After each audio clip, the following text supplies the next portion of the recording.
Engineering college के विद्यार्थी दोस्तों, मैं आपसे माफी चाहता हूं इस बात के लिए कि मराठी नहीं बोल सकता, इसलिए मैं मेरी बात हिंदी में कहूंगा और अंग्रेजी में बोलना नहीं चाहता।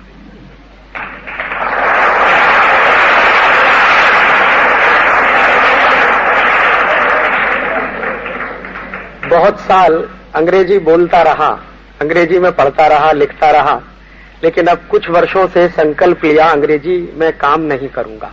उसके पीछे कारण क्या है? एक बार मैं एक कॉन्फ्रेंस में गया था एम्स्टर्डम, हॉलैंड में, तो वहां एक रिसर्च पेपर पढ़ने का मौका मिला मुझे। तो मैं मेरा रिसर्च पेपर जब पढ़ रहा था तो एक डच साइंटिस्ट ने खड़े होकर मुझसे पूछा कि आपके देश की नेशनल लैंग्वेज क्या है, राष्ट्रभाषा क्या है? तो मैंने कहा मेरे देश की भाषा हिंदी है। तो उसने कहा आप अपना रिसर्च पेपर हिंदी में क्यों नहीं पढ़ते? तो मैंने कहा मेरा रिसर्च पेपर अगर हिंदी में पढ़ूंगा तो आपको समझ में नहीं आएगा। तो उसने कहा आप हमारे समझने की चिंता क्यों करते? तो मैंने कहा क्यों?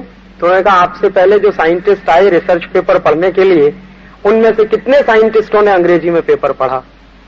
तो मैं चुप हो गया, क्योंकि मुझसे पहले कुछ फ्रांसीसी वैज्ञानिक थे, उन्होंने फ्रेंच में पढ़ा था, और उससे पहले कुछ डच साइंटिस्ट थे, उन्होंने डच में पढ़ा था। एक जापानीज साइंटिस्ट आया था, उसने जापानीज में पढ़ा था। रूस का एक साइंटिस्ट था, उसने रशियन में पढ़ा था। तो उन्होंने कहा ये सबके सब वैज्ञानिक अपने अपने देश की भाषा में पढ़ते रहे, तो क्या हमको ये सब समझ में नहीं आया होगा? तो मैंने कहा मुझे मालूम नहीं है। तो उन्होंने कहा कि आप चिंता मत करिए, हमने व्यवस्था की हुई है, हमारे पास कंप्यूटर की व्यवस्था है, आप जिस भाषा में पढ़ेंगे हम हमारी भाषा में उसका ट्रांसलेशन करवा लेंगे, लेकिन आप उसको पढ़िए। तो मुझे पहली बार आश्चर्य हुआ कि मैं हिंदी में पढ़ नहीं सकता। तो उस वैज्ञानिक ने मुझको जो कहा, मुझे ऐसा लगा कि जैसे मेरे गाल पे किसी ने तमाचा मारा। उसने कहा कि 1947 के पहले आपका देश गुलाम था, और अगर आपका जन्म 1947 के पहले हुआ होता और आप अंग्रेजी में पेपर पढ़ते तो मेरे समझ में आता कि आप अंग्रेजी में पढ़ रहे हैं, क्योंकि आप गुलाम हैं। लेकिन अब तो आपका देश आजाद हो गया है, और आपका जन्म तो आजादी के बाद का जन्म है, तो आपको अपने देश की राष्ट्रभाषा का सम्मान करना ही चाहिए, ये उसका कहना था। तो मुझे लगा कि बात तो वो बिल्कुल सही ही कह रहा है। और उसने एक बात और कही जो शायद सभी ने मानी है और कही है, कि दुनिया में कोई भी व्यक्ति अगर मौलिक काम करना चाहे, कोई बेसिक रिसर्च करना चाहे, कोई मौलिक शोध करना चाहे, तो वो तब तक संभव नहीं है जब तक कि वो अपनी मातृभाषा में चिंतन ना करे। तो उसने मुझे एक नहीं 1001 वैज्ञानिकों के नाम गिनाना शुरू किया कि देखिए ये जितने वैज्ञानिक हुए जिन्होंने कभी कोई मौलिक शोध किया है, तो सबने अपनी मातृभाषा में किया है। तो अगर आप अपनी मातृभाषा में काम नहीं करेंगे तो आप भी मौलिक शोध नहीं कर पाएंगे। हाँ, इतना जरूर हो सकता है कि दुनिया के कुछ वैज्ञानिकों ने कुछ काम कर लिया होगा, आप उसकी नकल करेंगे, उसको रिप्रोड्यूस करेंगे। अगर आपको मौलिक रूप से कोई चीज करने को लिए दे दी जाए तो शायद आपके हाथ पैर कांप जाएंगे। तो मुझे लगा कि बिल्कुल ठीक ही कहा उसने। और उसके बाद जो जापानीज हमारा कुलीग था, उससे मैंने पूछा था कि आपके देश में पढ़ाई कैसे करते हैं? तो उन्होंने कहा कि सब पढ़ाई जापानीज में होती है। तो मैंने कहा इंजीनियरिंग की पढ़ाई भी जापानीज में? कि हाँ बिल्कुल होती है। तो डॉक्टरी की पढ़ाई? हाँ वो भी होती है जापानीज। चार्टर्ड अकाउंटेंसी की पढ़ाई भी जापानीज में होती है, मैनेजमेंट की पढ़ाई भी जापानीज में होती है। तो बचपन से लेकर और उच्च शिक्षा तक सारी पढ़ाई जापानीज में होती है। तो मैंने कहा आपको कभी कष्ट नहीं होता? अंग्रेजी के जो टेक्निकल इश्यूज हैं उनको आप जापानीज में ट्रांसलेट करते हैं? उन्होंने कहा थोड़ा कष्ट होता है, लेकिन बाद में बहुत आसान हो जाता है। तो उन्होंने कहा कि दुनिया में कोई भी ऐसी अच्छी किताब का आप नाम बोलिए, मैं आपको बता दूंगा कि ये किताब हमारी लाइब्रेरी में जापानीज में उपलब्ध है। तो उसने जो एक दूसरी बात मुझसे कही वो ये कही कि भाषा का सवाल नहीं है, सवाल अपने राष्ट्र के सम्मान का है और अपने संकल्प का है। तो उस दिन से मुझे लगा कि मुझे भी अपने राष्ट्र का सम्मान करना ही चाहिए। उस दिन के बाद से मैंने दोस्तों ईमानदारी से आपसे कहूं हिंदी बोलना शुरू किया या सीखा, और अभी भी सीख रहा हूं। अभी भी मैं जब हिंदी बोलता हूं तो उसमें बहुत सारे शब्द अंग्रेजी के आ जाते हैं। तो ये मेरी तकलीफ है, क्योंकि बचपन से अंग्रेजियत में पढ़ा हुआ हूं और अभी छोड़ने की कोशिश कर रहा हूं, इसलिए अंग्रेजी में बोलना नहीं चाहता और मराठी मुझे बोलनी नहीं आती, इसलिए आप माफ करिएगा, मैं मेरी बात हिंदी में कहूंगा, लेकिन आसानी के साथ मेरी बात आपको समझ में आए उसकी मैं कोशिश करूंगा। जिस विषय पर आपसे बात करना चाहता हूं, ये विषय आपके और मेरे देश के लिए बहुत महत्वपूर्ण है और हमारे देश में जितना महत्व इस विषय का है उससे ज्यादा महत्व दूसरे देशों में इसका हो चुका है। मैं आपको एक जानकारी देना चाहता हूं कि दुनिया में जो सेंट्रल यूरोप के देश हैं, मध्य यूरोप जिसको कहते हैं, जैसे फ्रांस है, जर्मनी है, वगैरह वगैरह, और उसके साथ साथ हमारा एशिया का देश जापान भी है, इन सब देशों में कुछ समानताएं हैं और उनकी जो समानताएं अगर आप देखें तो एक समानता सब देशों में नजर आती है, वो ये कि ये बहुत ज्यादा टेक्निकली एडवांस देश हैं और काफी टेक्निकली साउंड देश हैं। सेंट्रल यूरोप के और खासकर हमारे एशिया में चीन और जापान, तो ये सारे के सारे देश इतने ज्यादा अच्छे मजबूती के देश बने हैं, इसके पीछे कुछ कारण है, कुछ उनकी खासियत है। और उनकी खासियत ये है कि उन सारे देशों में राष्ट्र सम्मान और राष्ट्र प्रेम भयंकर भरा हुआ है लोगों में। जैसे जापान में एक नियम है, आप सुनेंगे तो आश्चर्य करेंगे। जापान में कोई विद्यार्थी अगर इंजीनियरिंग में पढ़ता है, मेडिकल में पढ़ता है, मैनेजमेंट की पढ़ाई करता है या कुछ भी करता है, कोई प्रोफेशनल एजुकेशन ले रहा है, तो जापान का वो विद्यार्थी अमेरिका जाने की बात करेगा अगर, या यूरोप जाने की बात करेगा और वो कहेगा कि मुझको ज्यादा एडवांस स्टडी करनी है और ज्यादा उसमें जानकारी करनी है, तो जापान की सरकार उसके साथ एक समझौता करती है, एक एग्रीमेंट करती है। एग्रीमेंट ये होता है कि वो जापान से जाएगा जरूर, दुनिया के जिस देश में वो जाना चाहता है अपने ज्यादा अध्ययन के लिए, ज्यादा ज्ञान प्राप्त करने के लिए वो जाएगा, लेकिन उसके साथ शर्त ये होती है कि वहां से अध्ययन करने के बाद वापस लौटकर उसको जापान में सर्विस देनी ही पड़ेगी।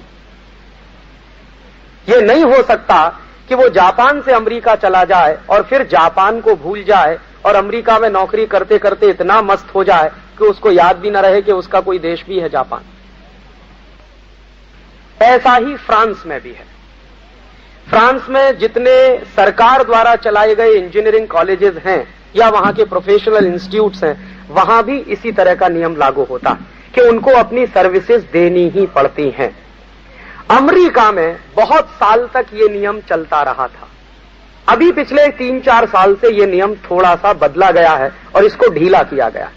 अन्यथा अमेरिका में तो ये नियम वहां तक चलता रहा था कि टेक्नोलॉजी में काम करने वाला कोई विद्यार्थी अमेरिका छोड़कर अगर दूसरे देश में जाना चाहता है तो उसको अमेरिका की आर्मी में सर्विस देनी ही पड़ेगी, और वो अमेरिकन आर्मी में अगर सर्विस नहीं करेगा तो उसको बाहर जाने की व्यवस्था अमेरिकन सरकार नहीं करने वाली। और सेंट्रल यूरोप में तो 1980 और 1985 तक ये नियम चलता रहा कि सेंट्रल यूरोप का कोई भी विद्यार्थी यूरोप छोड़कर किसी दूसरे देश में जाकर अध्ययन करने की कोशिश करना चाहता है या अपनी कमाई के लिए जाना चाहता है, जीविका चलाने के लिए जाना चाहता है, तो उसको अपने देश की नेशनल सर्विस देनी ही पड़ेगी। तो एक बार मैंने एक सज्जन से ऐसे ही पूछा था, एक मेरे परिचित मित्र है, फ्रांस में है, सोरबोन में, उनका नाम है जेan-माrie ले पेन। तो एक बार मैंने उनसे पूछा कि आपके देश में या सेंट्रल यूरोप में या ऐसे अमेरिकन ब्लॉक में और अगर कहें तो जापान और चीन में भी इस तरह के ये नियम हैं, इनके पीछे की सच्चाई क्या है, क्यों ये इस तरह के नियम बनाए गए? तो उन्होंने कहा कि राजीव, आपको मालूम नहीं है कि ये जो सेंट्रल यूरोपियन देश हैं और खासकर ये जापान है, ये सब सेकेंड वर्ल्ड वॉर में बर्बाद हो चुके हैं। और सेकेंड वर्ल्ड वॉर में इन देशों में इतनी बर्बादी आई थी कि उनके पास वो दोबारा खड़े हो पाएंगे ऐसी सोचने की क्षमता भी खत्म हो गई थी। सबसे ज्यादा बर्बाद हुआ था सेकेंड वर्ल्ड वॉर में फ्रांस, और फ्रांस के बाद सबसे ज्यादा नुकसान दूसरे किसी देश का हुआ तो वो है जापान, और तीसरे किसी देश का नुकसान हुआ तो वो था जर्मनी, और चौथे किसी देश का नुकसान हुआ तो वो था स्पेन। तो ये सारे के सारे देश, और अमेरिका का भी काफी नुकसान हुआ था। तो उनका कहना था कि ये सेकेंड वर्ल्ड वॉर की जब लड़ाई हुई थी तो इन सब देशों में इतनी बर्बादियां हुई हैं, तो ये सारे के सारे देशों ने जब अपने अपने देश को फिर से खड़ा करने का, अपने देश को रीस्ट्रक्चर करने के जो प्लान बनाए, जो योजनाएं बनाई, तो उन सारे की सारी योजनाओं में ये सबसे महत्वपूर्ण बात ये थी कि उनके देश की बुद्धि और उनके देश का इंटेलेक्ट उनके देश के काम में आता है कि नहीं आता। और उन्होंने जो गोल्डन रूल बनाया, जो वर्षों वर्षों चलता रहा पूरे यूरोप में और सेंट्रल एशिया के भी कुछ देशों में ये गोल्डन रूल चला है काफी समय तक, मलेशिया में चला, इंडोनेशिया में चला। तो वो गोल्डन रूल यही था कि हमारे पास अगर इंटेलेक्ट सरप्लस में होगा तब हम उसको बाहर भेजने की बात सोचेंगे, जब तक हमारी अपनी जरूरत का होगा तब तक उसको नेशनल सर्विसेज देनी ही पड़ेंगी। और मैं आपको एक सॉलिड एग्जांपल देना चाहता हूं। इस समय अमेरिकन प्रेसिडेंट है बिल क्लिंटन। ये अपने स्टूडेंट लाइफ में मैनेजमेंट के स्टूडेंट रहे और मैनेजमेंट के स्टूडेंट रहने के साथ साथ बिल क्लिंटन जिस समय पढ़ते थे तो इनके मन में बहुत बड़ा सपना रहा कि ये फ्रांस में जाएं, जर्मनी में जाएं और वहां पर कुछ ज्यादा पढ़कर या वहां कुछ ज्यादा कमाई करें। तो इन्होंने कोशिश की, तो इनको उसी शर्त का पालन करना पड़ा था। और आपको जानकारी है, शायद आपने पढ़े भी होंगे कुछ उस समय के जानकारियों वाले न्यूज़पेपर्स में या मैगजीन्स में कि जिस समय बिल क्लिंटन की पढ़ाई चलती थी उस समय वियतनाम युद्ध चल रहा था और अमेरिका जो है वियतनाम में मार खा रहा था। तो बिल क्लिंटन को आदेश आया था कि अगर आपको जाना है बाहर कमाई करने के लिए तो आपको पहले अपने नेशनल आर्मी को सर्व करना पड़ेगा। और बिल क्लिंटन ने इच्छा ना होते हुए भी अमेरिकन आर्मी में जॉब की और अमेरिकन आर्मी में जॉब करने के बाद ही जब उनको लगा, उनके देश के लोगों को लगा होगा कि उनको जितनी जरूरत थी सर्विसेज की उतनी सर्विस मिली, उसके बाद ही बिल क्लिंटन को बाहर जाने का मौका मिला था। ये बिल क्लिंटन कई बार कह चुके हैं और कई बार पिछले करीब 2 साल पहले बिल क्लिंटन के सामने एक बड़ी प्रॉब्लम आई थी। वहां की यूनिवर्सिटीज में, यूनिवर्सिटी ऑफ इलिनॉय में कुछ स्टूडेंट्स ने स्ट्राइक की थी, उनके साथ उनके प्रोफेसर्स भी शामिल थे। तो स्ट्राइक का जो इशू था वो यही था कि इलिनॉय के स्टूडेंट्स चाहते थे कि वो वहां से निकलें और दूसरे देशों में जाने का उनको मौका मिले। तो बिल क्लिंटन ने उनको यही कहकर शांत कराया था कि पहले आपको नेशनल सर्विसेज देनी ही पड़ेंगी, उसके बाद कहीं आप बाहर जाने की बात सोच सकते हैं या उसका सपना देख सकते हैं। तो मैंने आपसे सबसे पहले कहा कि ये देश दिखने में जो टेक्नोलॉजी हम पढ़ते हैं या पढ़ाते हैं या सीखते हैं या सिखाते हैं, उस टेक्नोलॉजी के मामले में ये सेंट्रल यूरोपियन कंट्रीज बहुत सॉलिड माने जाते हैं और उनके साथ अमेरिका भी है, जापान भी है, चीन भी है। तो इन सबके इतने मजबूत होने के कारणों में सबसे बड़ा कारण है कि इन सभी देशों ने बहुत मजबूती के साथ ऐसे नियम बनाए ताकि उनके यहां से ब्रेन ड्रेन कम से कम हो पाए। लेकिन इसका उल्टा एक दूसरा काम और किया इन लोगों ने, इसका उल्टा एक दूसरा काम और किया जो शायद ही कोई कहेगा और मैं उसको पूरी ईमानदारी और निर्भीकता से कहना चाहता हूं। अमेरिका ने अपने देश के ब्रेन ड्रेन को रोकने के लिए, यूरोप के देशों ने अपने ब्रेन को रोकने के लिए तमाम नियम बनाए, लेकिन उसके उल्टी तरफ दुनिया के थर्ड वर्ल्ड कंट्रीज में जो बेस्ट ब्रेन उनको मिल सके वो सस्ते दामों पर खरीद लो, उसके लिए उन्होंने दूसरे नियम भी बनाए। हमारे देश का क्रीम उनको सस्ते दाम पर मिल सके, इसी के लिए हिंदुस्तान में आईआईटीज बनाने की योजना चली थी। और मैं पूरी निर्भीकता और ईमानदारी से ये कहता हूं, ये कहने की हिम्मत बहुत कम लोगों में है जो आईआईटी से निकल कर आते हैं। ये जो आईआईटीज खड़े हुए हैं हमारे देश में 5 और 6, 6वां बनारस में, ये सब के सब आईआईटीज खड़े हुए हैं। अमेरिका की एक योजना थी जो भारत में लागू हुई थी, उसमें जो एड आई थी, जो मदद आई थी, उसके आधार पर ये खड़े हुए हैं। एक दिन मैंने प्रोफेसर यशपाल से ये बात कही।